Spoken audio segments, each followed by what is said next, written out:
अस्सलाम वालेकुम। बजट 2020 की एक सबसे बड़ी और तारीखी अहमियत यह है कि इस बजट में पहली बार पाकिस्तान की तारीख में कोई नया टैक्स नहीं लगाया गया। इसके बावजूद इस बजट के आने के फ़ौरन बाद बिजनेसेस और एक्सपोर्टर्स अपनी पुरानी रवेश के मुताबिक डू मोर की सदाएं बुलंद कर रहे हैं और उसमें इजाफा होता दिख रहा है। मगर इसके साथ ही जब आप माहिरीन से और इन्हीं बिजनेस लीडर्स से प्राइवेटली बात करें तो उनका रद्द-ए-अमल इस बजट के हवाले से या तो थोड़ा सा पॉजिटिव है या न्यूट्रल है।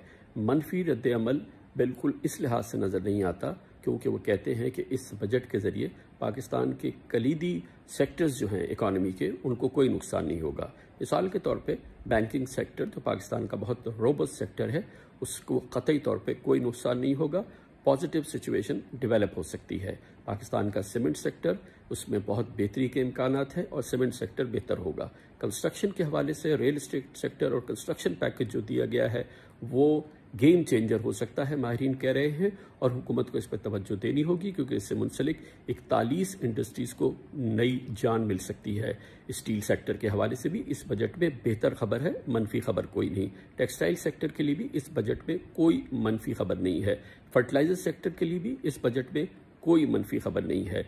एनर्जी सेक्टर के लिए भी इस बजट में कोई मनफी खबर नहीं है। मजमूई तौर पे एक आम पाकिस्तानी के लिए इस बजट में कोई मनफी खबर नहीं है, गो के तवक्कुआत के ऐन मुताबिक और ज़रूरत के ऐन मुताबिक पहली बार रिटेल सेक्टर के सेल्स टैक्स में 2% कमी की गई है। यकीनन ये एक अच्छा इंसेंटिव है, गो के इसमें गुंजाइश बाकी थी।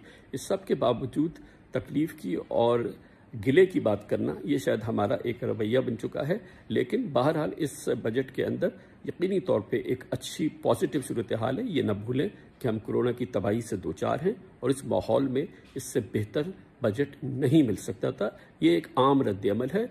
इससे गर्ज मुझे नहीं है कि मीडिया पे लोग और यही माहिरीन क्या कहते हैं, ये वो बात है जो वो प्राइवेटली हमसे शेयर कर रहे हैं।